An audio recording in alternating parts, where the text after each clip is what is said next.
I'm Larry. We got Kyle with us down here today, and Digger.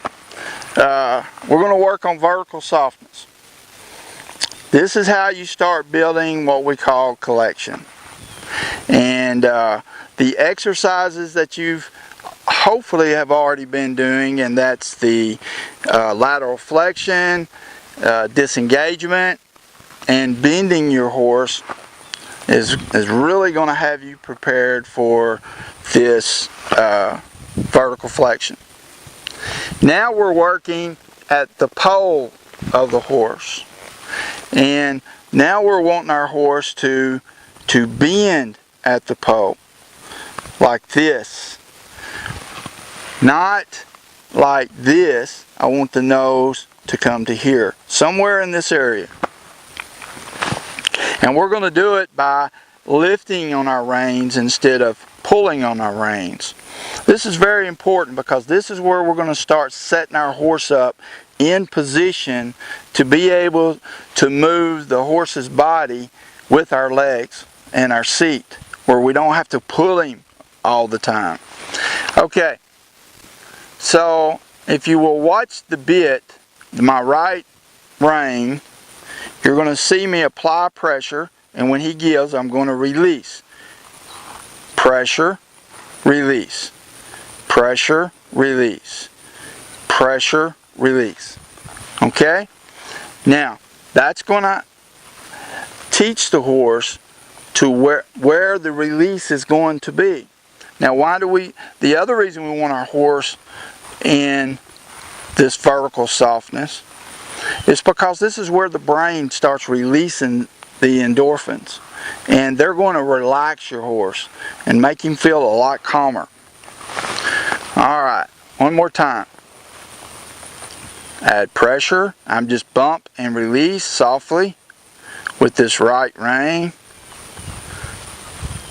And release. Bump, release. Bump, release. Bump, release. Okay. Now I want to change the angle. Now everything you do on the right side, you need to do on the other side, on the left side. This time I'm going to do it on the left, facing you.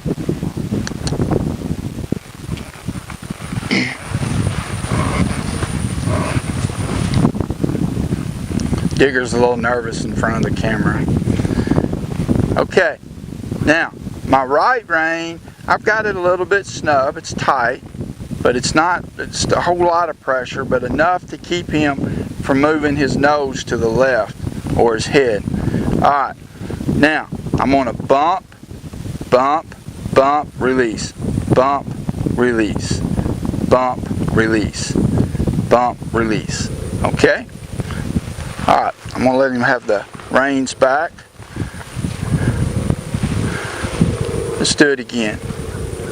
Okay, that was nice and soft right there. I didn't even have to apply any pressure. Digger has a lot other things going on his mind right now, and this is one good thing about this exercise. We got a plane flying over. He's wanting to eat this grass down here, and so I'm going to ask him for collection. Also, to get him, turn him around here. Disengage.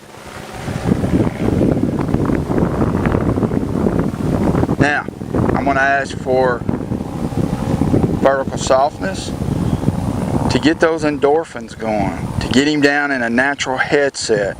I mean, folks, this is where the horse is at most of the time during the day when they're grazing. They've got their head down and they're relaxed and they're doing what horses are supposed to do. We don't want to add and just pull and pull and pull our horse into that position, because what's going to happen is they're going to go behind the bridle, meaning that the nose is going to go past the bridle to where they're like this. And when they're like this, what happens then is the pressure, you've got more weight on the front end, and that's going to keep the horse stiff. but when we get the vertical flexion, that's going to keep the horse soft throughout the body. Okay, vertical flexion. Remember, it's all about the horse, and you